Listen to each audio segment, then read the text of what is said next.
Terima kasih untuk penyertaan Tuhan dalam hidup kami yang menghantarkan kami ke rumah Tuhan untuk boleh berkumpul bersama-sama pada malam hari ini.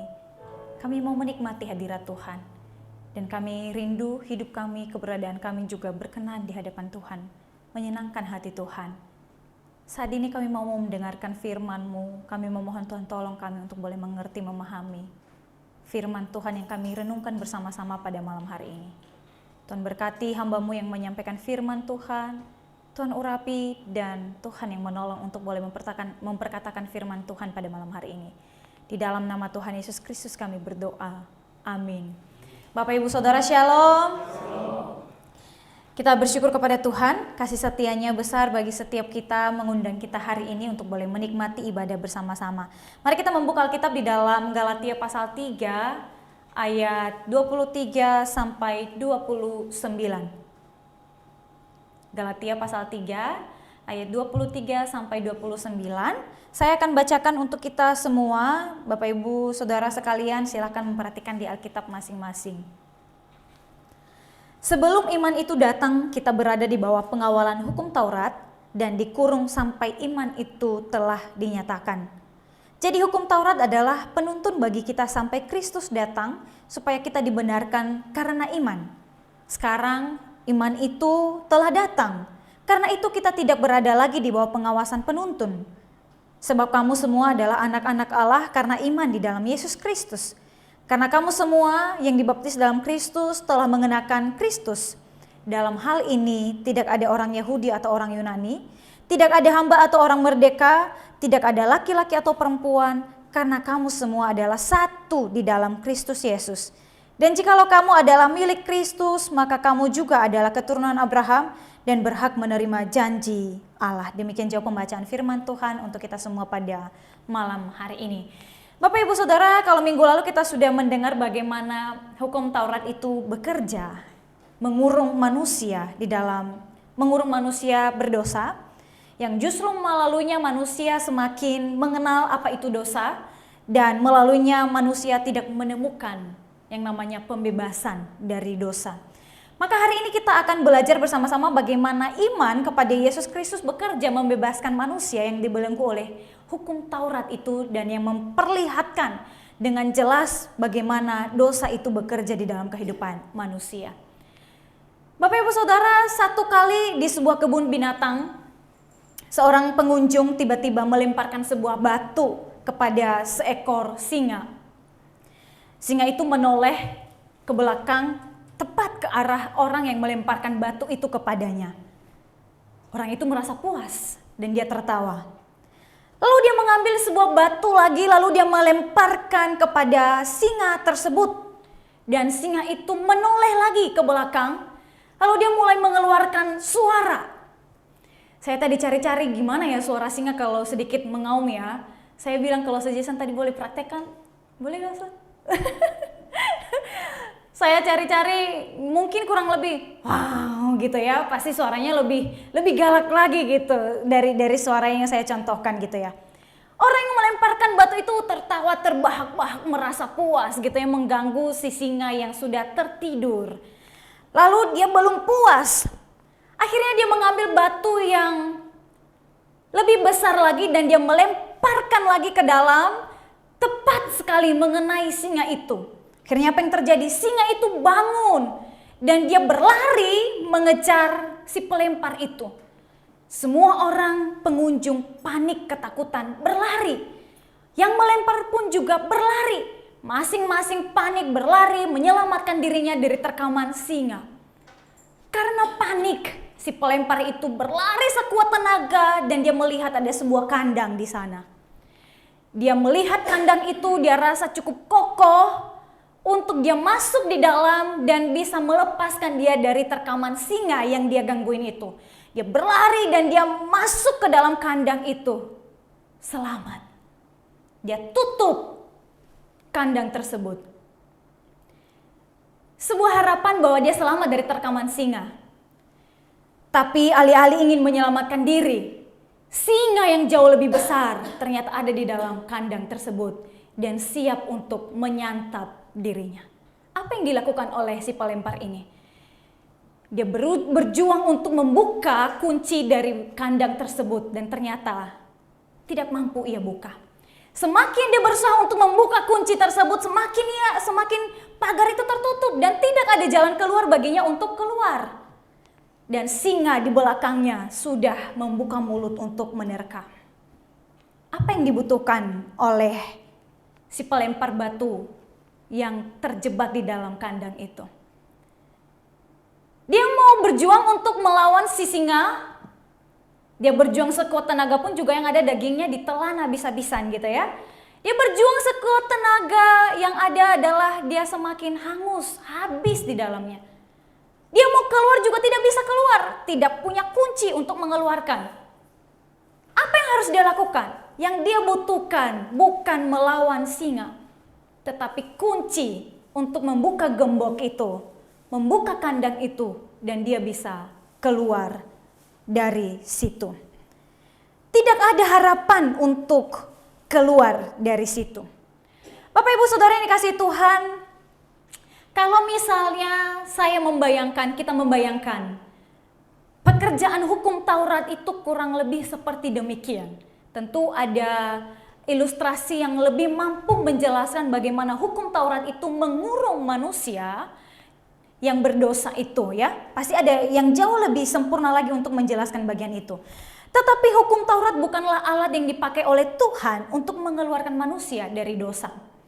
Tetapi justru menjadi alat yang memperlihatkan kelemahan dan ketidakmampuan manusia untuk keluar darinya, dan yang ada hanyalah kebinasaan. Semakin manusia berjuang untuk keluar, semakin manusia berjuang untuk melakukan hukum Taurat, semakin memperlihatkan kepada manusia itu ketidakmampuannya untuk lepas dari yang namanya dosa. Dan semakin ia tenggelam di dalamnya, semakin ia juga mengalami yang namanya kebinasaan. Oleh karena itu, apa yang dibutuhkan oleh manusia?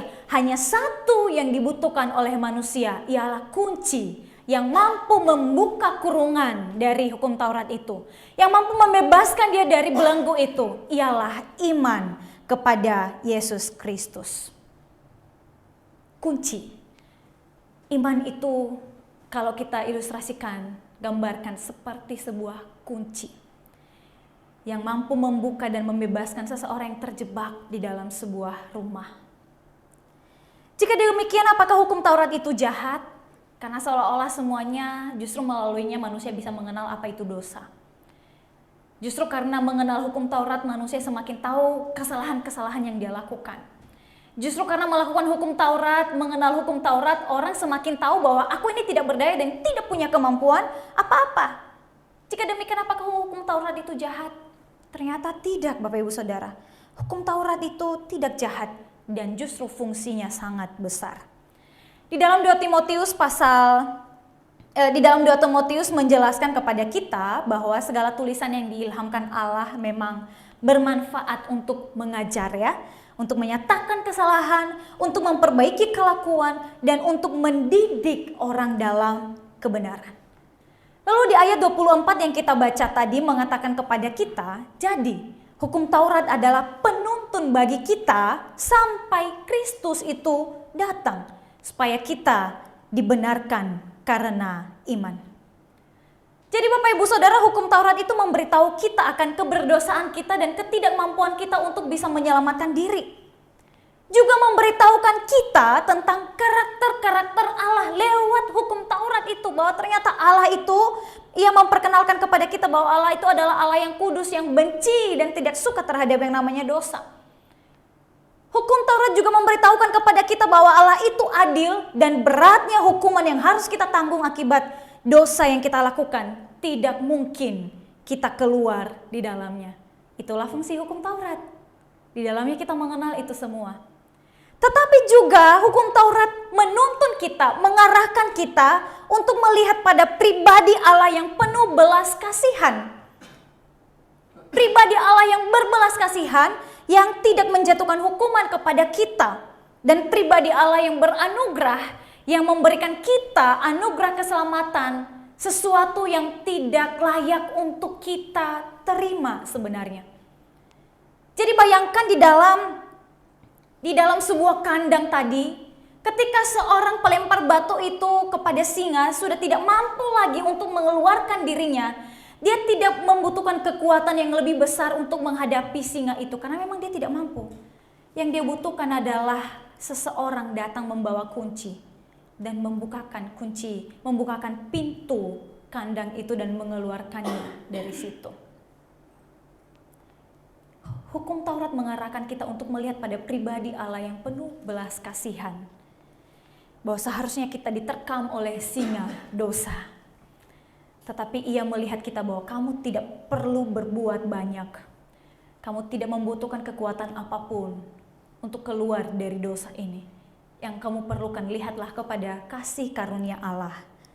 Hanya itu yang mampu mengeluarkan engkau. Untuk itu, untuk mencapai pada titik itu, iman kepada Yesus adalah alat yang dipakai oleh Tuhan untuk membawa kita mengalami kasih dan belas kasihan atau anugerah dari Allah itu. Iman kita kepada Yesus. Maka ketika pada waktu itu orang-orang Yahudi berjuang untuk memutarbalikkan ya pemikiran orang-orang Kristen non-Yahudi bahwa kalau kamu mau diselamatkan, mau menjadi bagian dalam keluarga Allah, kamu harus disunat terlebih dahulu. Seolah ada sesuatu hal tambahan, iman saja tidak cukup. Tapi ternyata dalam bagian ini mengingatkan kita bahwa engkau tidak perlu, karena memang engkau tidak akan pernah mampu selamat jika berjuang dengan kekuatanmu sendiri. Maka iman kepada Yesus adalah kunci bagi kita untuk bisa keluar dari belenggu dan hukuman atau hukuman yang namanya dosa. Iman itu membuka kandang yang di dalamnya kita tidak berdaya, mengeluarkan kita darinya dan membawa kita pada kasih karunia Allah. Bapak Ibu Saudara, sekarang kita pahami dua hal yang dikerjakan oleh iman atau akibat iman di dalam Yesus Kristus di dalam kehidupan kita. Yang pertama, mari kita pahami yang pertama adalah bahwa iman kepada Kristus membaharui identitas kita. Iman kepada Yesus Kristus membaharui identitas kita. Dari seorang pendosa menjadi anak-anak Allah, dari seorang yang terkurung menjadi seorang yang dibebaskan. Bapak Ibu, ada seorang teolog bernama David Platt ya. Di dalam bukunya berjudul Follow Me, buku itu sedang dibahas oleh youth di dalam komunitas youth sekarang ya. Sudah mau selesai babnya, ada 9 bab. Di dalam bukunya tersebut dia menceritakan bagaimana ia dan istrinya bernama Heather mengadopsi seorang anak laki-laki. Dia tidak punya anak. Akhirnya mereka memutuskan untuk mengadopsi seorang anak laki-laki dari Kazakhstan. Dan ia beri nama anak laki-laki tersebut adalah Caleb Platt. Dia tambahkan Platt di depan, Caleb. Banyak proses yang mereka lewati karena ternyata mengadopsi anak tidak semudah itu Bapak Ibu Saudara ya. Tidak mudah, apalagi ini adalah mengadopsi anak lintas negara. Tetapi satu hal yang menyenangkan bagi Caleb ya, khususnya kita menyoroti bagian Caleb bukan dari pihak orang tuanya. Bagi Caleb, anak adopsi itu, Caleb setelah dia diadopsi, Caleb bukan lagi anak yatim piatu, melainkan anak dari pasangan suami istri bernama David dan Heather. Identitas Caleb bukan lagi anak panti asuhan yang tidak punya ayah dan ibu, tetapi anak dari seorang ayah bernama David Platt. Sebelum dia diadopsi, dia adalah anak panti asuhan, anak yatim piatu yang tidak punya orang tua. Tapi setelah dia diadopsi oleh pasangan suami istri ini, identitasnya berubah menjadi seorang anak dari pasangan suami istri, ayah ibu, David dan Heather.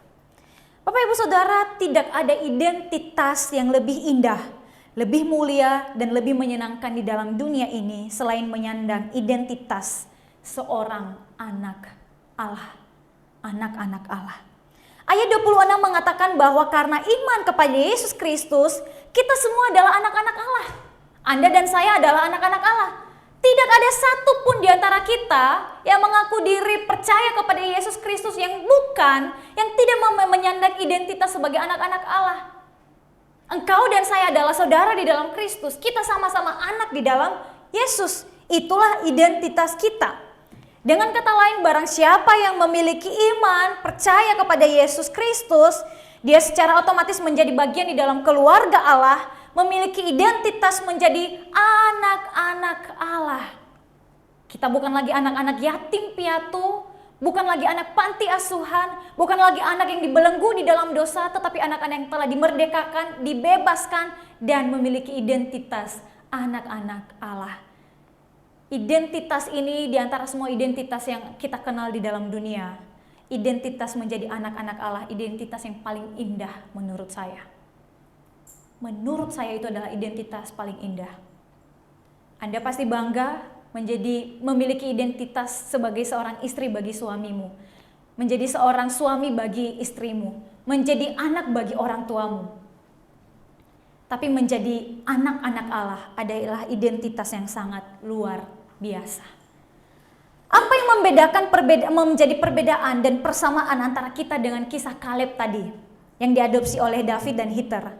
Persamaannya, kita lihat persamaannya terlebih dahulu. Persamaannya adalah sama seperti Kaleb yang tidak mampu mengundang David dan Hitler untuk mengadopsi dirinya. Seorang anak adopsi, seorang anak di panti asuhan, tidak punya kemampuan untuk berteriak kepada pasangan suami istri, "Woi, tolongin saya dong, adopsi dah saya dong." Gak ada. Anak-anak di panti asuhan, anak-anak di rumah sakit itu tidak punya kemampuan untuk itu, Bapak Ibu Saudara.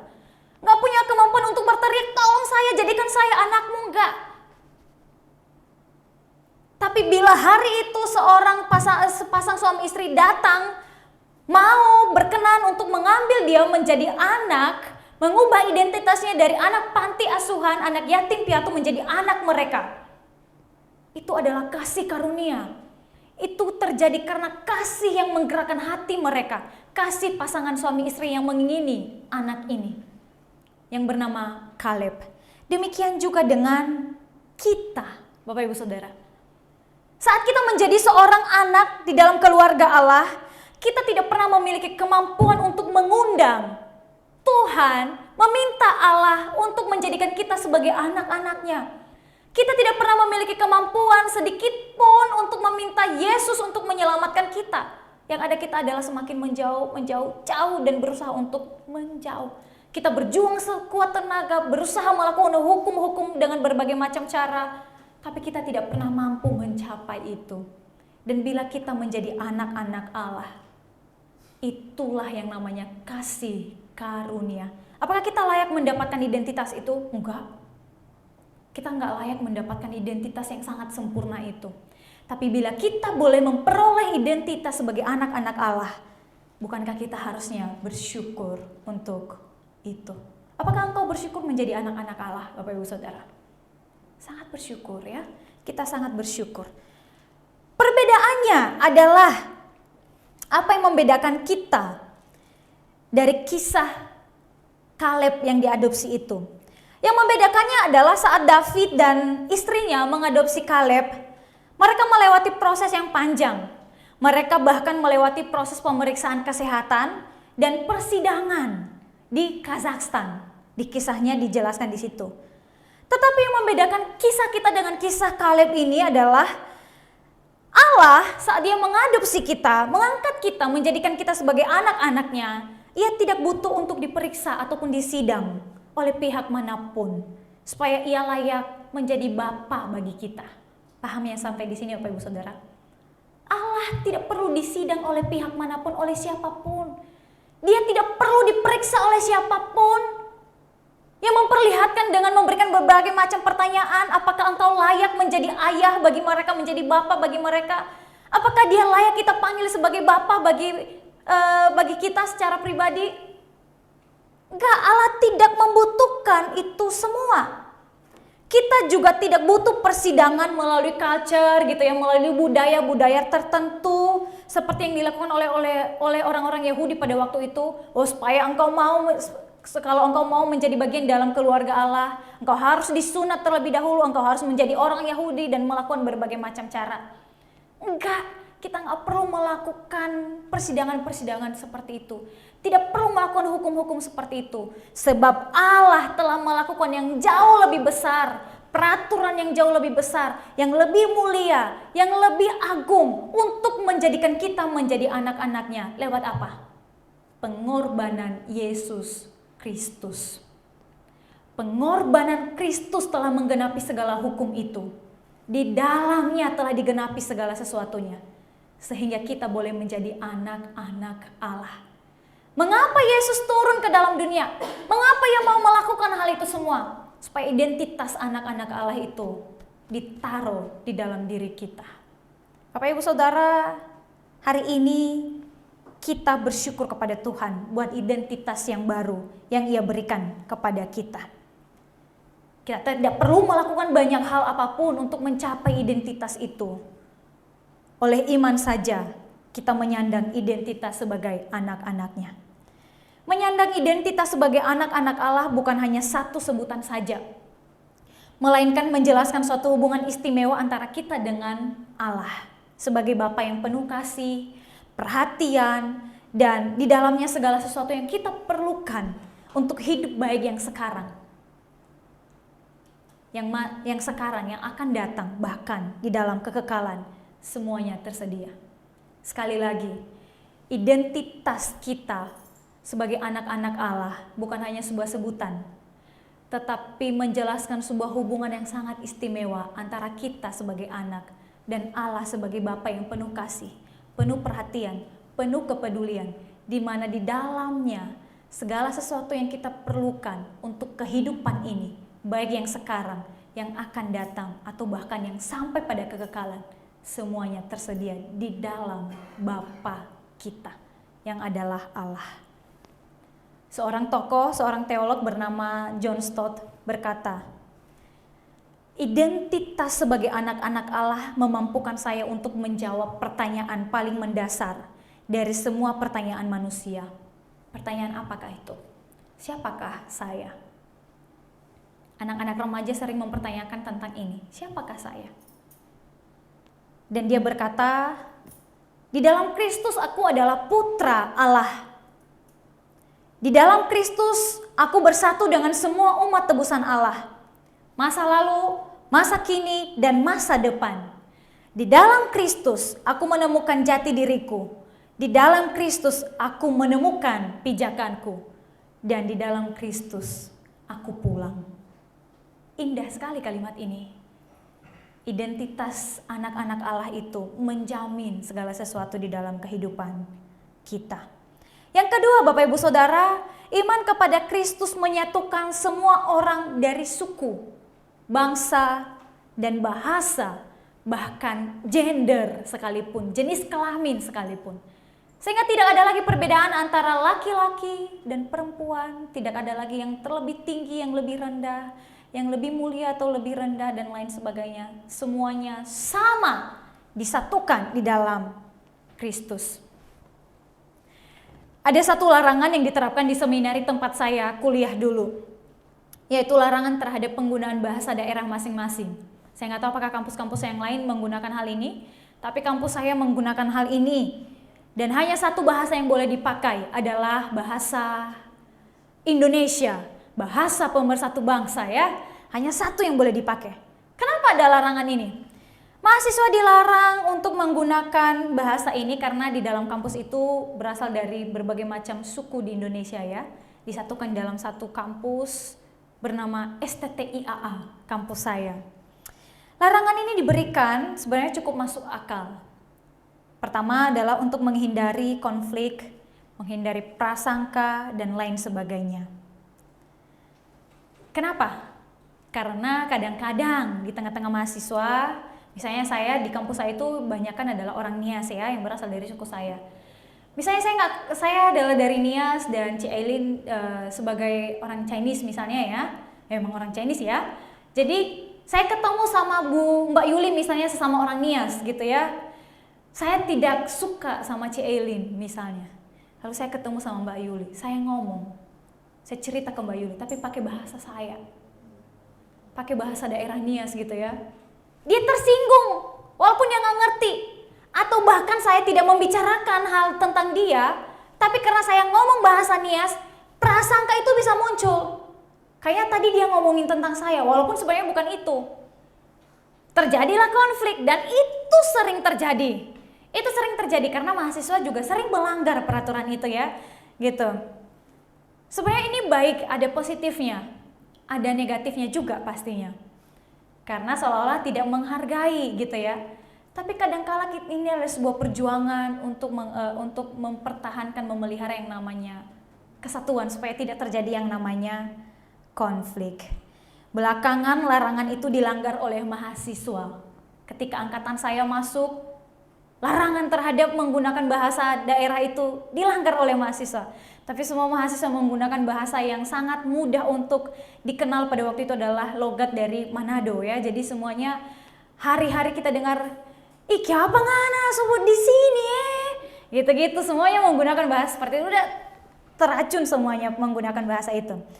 Nah, Bapak Ibu Saudara, semuanya sebenarnya peraturan itu baik ya, karena selain menghindari konflik, juga untuk mencegah terjadinya rasis karena tidak ada lagi perbedaan di dalamnya. Kita semua adalah satu keluarga, keluarga STIAA, dan bahasa yang kita pakai adalah bahasa bangsa kita adalah bahasa Indonesia.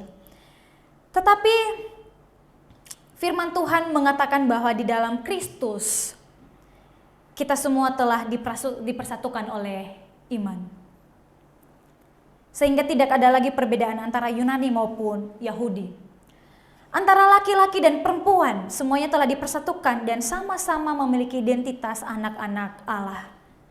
Iman kepada Kristus telah menyatukan kita dan ada satu bahasa yang mungkin boleh saya sampaikan malam hari ini. Ada satu bahasa kita di dalam Tuhan. Apa itu? Bahasa kasih. Bahasa yang tidak ada logatnya. Inilah bahasa yang seharusnya kita pakai di dalam kesatuan, di dalam tubuh Kristus. Kenapa bahasa kasih? Karena kasih mampu menerima segala kekurangan, menerima segala kelebihan, keragaman, perbedaan di antara anak-anak Tuhan. Kita tidak bisa menghindari yang namanya perbedaan, Bapak Ibu Saudara. Tidak mungkin, sama seperti kampus saya tadi ketika berusaha berjuang untuk mempertahankan satu bahasa yang boleh dipakai. Seseorang tidak mungkin melepaskan yang namanya identitasnya sebelumnya. Maka di dalam Tuhan juga kita beragam di dalamnya ya. Hari ini kita hadir dengan berbagai latar belakang masing-masing. Tapi ada satu bahasa yang seharusnya kita pakai di dalam sebagai keluarga Allah. Itu bahasa kasih. Bahkan bahasa kasih itu menjadikan perbedaan dan keragaman sebagai sebuah keindahan dan kekayaan. Bukan sebuah penghalang lagi bagi kita. Tentu kita sudah sangat paham, bahkan 2 minggu lalu atau 3 minggu lalu kalau nggak salah saya khotbah tentang kesatuan juga di ibadah umum. Menurut Bapak Ibu Saudara, apakah mudah memelihara yang namanya kesatuan? Tidak ya, sangat tidak mudah. Tapi mari kita berpikir lagi, apa sih yang membuat kesatuan itu sulit untuk dipelihara? Apa sih yang membuat kesatuan itu sulit untuk kita pelihara? Hah? Ego, oke. Ego. Apalagi kira-kira? Hah? Tidak ada kasih. Bapak Ibu Saudara, kalau kita berpikir bahwa karena banyak perbedaan, apakah ketika semuanya sama itu menjamin kesatuan itu terpelihara? Enggak juga. Nyatanya kita sama-sama orang Kristen, kita juga bisa berantem kan, itu kesamaan ya. Nyatanya saya dalam satu keluarga aja itu bisa terjadi konflik. Itu berasal dari satu ayah dan satu ibu, Bapak Ibu Saudara ya. Orang yang kembar saja itu bisa berantem loh. Bisa beda pendapat macam-macam. Ternyata bukan karena perbedaan, melainkan karena kita tidak mampu memakai bahasa yang sama, yaitu bahasa kasih. Dan inilah yang perlu kita perjuangkan, yaitu kehidupan di dalam kasih.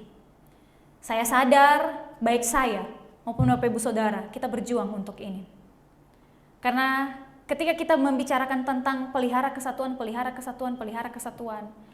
tapi kalau masing-masing dari kita masih bergumul di dalam menghidupi yang namanya bahasa kasih, itu pasti perjuangan banget. Tidak mudah Bapak Ibu Saudara. Tapi apakah ketika kita tidak mempunyai kasih, ya udah kita mengabaikan yang namanya kesatuan? Enggak juga, bukan begitu. Dua hal ini perlu kita perjuangkan. Kita memperjuangkan yang namanya kesatuan sebab itu adalah perintah Tuhan. Peliharalah kesatuan itu. Dan di sisi lain kita juga harus berjuang terhadap diri kita sendiri untuk menghidupi yang namanya bahasa kasih itu. Karena percuma kita punya banyak hal. Dalam Korintus kan dijelaskan begitu ya, Korintus 13. Engkau mempunyai segala sesuatu, engkau mampu melakukan banyak hal, engkau punya karunia apapun itu dan macam-macam. Tapi jika engkau tidak mempunyai satu ini, yaitu kasih, semuanya adalah sia-sia. Sebab perjuangan terhadap kesatuan tidak akan pernah tercapai bila kasih tidak kita hidupi. Dan inilah bagian kita pada malam hari ini. Saya rasa bahwa arti kesatuan, makna kesatuan, pentingnya kesatuan sudah kita mengerti, sudah sering kita dengar bagian ini. Tetapi yang perlu kita pikirkan ketika kita pulang lagi, sudahkah saya memiliki dan menghidupi satu bahasa itu, yaitu bahasa kasih. Kenapa harus bahasa kasih? Sekali lagi saya ulang yang dari awal tadi. Sebab karena kasih itu mampu menerima segala kekurangan, menerima segala kelebihan, menerima keragaman dan perbedaan di antara anak-anak Tuhan. Bahkan kasih itu menjadikan perbedaan dan keragaman sebagai sebuah keindahan dan kekayaan. Tuhan memberkati kita semua adalah saudara di dalam Tuhan. Kita sudah dipersatukan oleh iman kepada Yesus Kristus. Dan mari kita memperjuangkan kesatuan yang sudah Tuhan kerjakan bagi kita. Mari kita berdoa. Tuhan Yesus, terima kasih untuk firman-Mu yang boleh kami renungkan bersama-sama pada malam hari ini. Terima kasih karena Engkau telah menyatukan kami di dalam Engkau menjadi keluarga dan memberikan kami sebuah identitas yang sangat indah, identitas yang mulia, identitas yang tidak dapat diberikan oleh siapapun kepada kami, yaitu menjadi anak-anak Allah. Kami bersyukur kepadamu dan kami menyadari segala keterbatasan kami di dalam memahami dan memelihara kesatuan yang telah Engkau kerjakan bagi kami. Oleh karena itu kami memohon kepadamu Tuhan, mampukan kami untuk menghidupi kasih-Mu. Ikatkan kami, teguhkan kami, tolong kami untuk kami boleh kuat di dalamnya. Sehingga dengan segala perbedaan-perbedaan yang ada, segala kekurangan, kelebihan, keragaman yang terjadi di tengah-tengah kami mampu untuk menerima semuanya itu dan tidak menjadi pemecah belah kesatuan yang telah Tuhan kerjakan bagi kami. Terima kasih untuk firman-Mu pada malam hari ini. Di dalam nama Tuhan Yesus Kristus kami berdoa. Amin.